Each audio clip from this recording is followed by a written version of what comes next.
So my chosen subject for this analysis is President Ramon Magsaysay, or the seventh President of the Philippines. As for his credentials and the importance in leadership, is that former President Ramon Magsaysay was enrolled in mechanical engineering at the University of the Philippines, but graduated with a Bachelor of Commerce from Jose Rizal College in 1932. And then he worked hands on as a driver, automobile mechanic, and eventually a shop superintendent for a major bus company.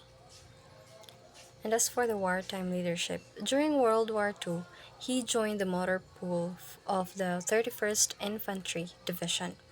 After Bataan fell, he organized the Western Luzon guerrilla forces commanding 10,000 strong resistance force that cleared the Zambales coast of occupying Japanese forces.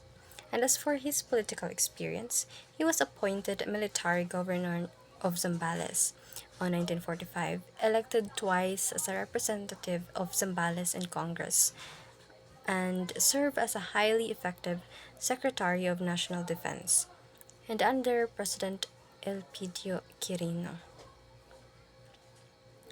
And as for his background proved that high-level economic or legal degrees are less important than integrity, administrative decisiveness, and empathy.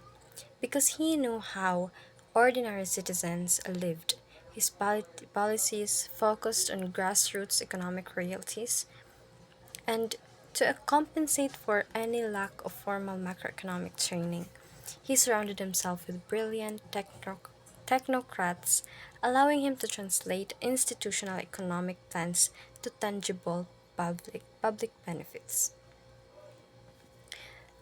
And his accomplishments, or the economic impact of Magsaysay's primary focus, was rural development and diffusing the communist-led Hukbalahap, or the peasant rebellion, by addressing the core issue driving it to agrarian inequality. He also did the agrarian reform enactments, passed the Tenancy Act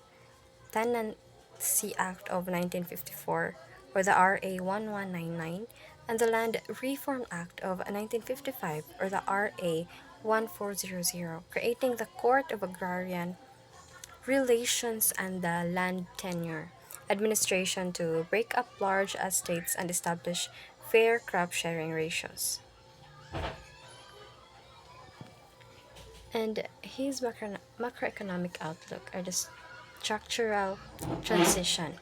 So, from agrarian to industrializing economy, the structural push initiated by Magsaysay positioned the Philippines to achieve some of the highest economic growth rates in Asia in the early 1960s, second only to Japan. By stabilizing the agricultural sector, his administration laid the groundwork for an import substitution industrialization, or the ISI model.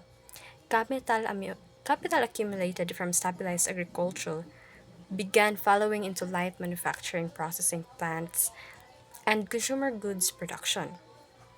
The other one is a monetary policy and sovereign wealth.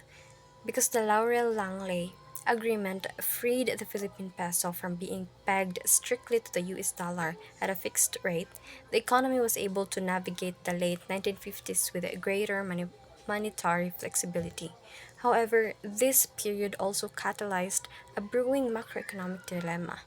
Maintaining a highly valued peso or made important imports cheap for new factories but penalized traditional agricultural exporters, setting up a structural deficit that the country would have to manage through the control policies in 1962.